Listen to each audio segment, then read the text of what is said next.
Hi friends, welcome back to another video. Here we'll understand how we can find the values or the text in case of multiple matches. Here we have a student's name and their subject list.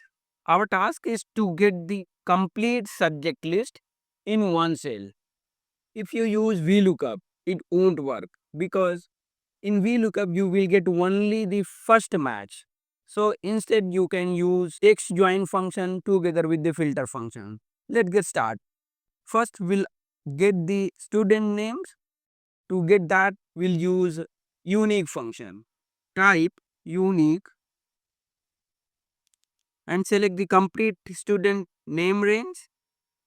Close the bracket, hit enter, done. So now you have a unique list of students name.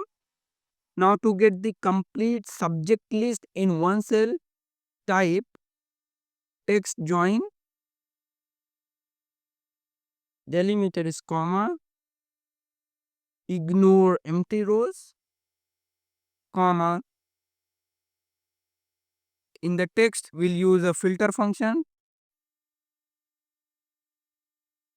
Select the subject names. Press F4 to lock it, comma. Now select the complete student's name. Again press F4 to lock it. It should equal to the this. Close the bracket, hit enter, done. Now drag the formula down to complete for all names. I hope you have liked this video. Please subscribe to our YouTube channel and follow our Facebook page. See you in the next video. Thanks for watching.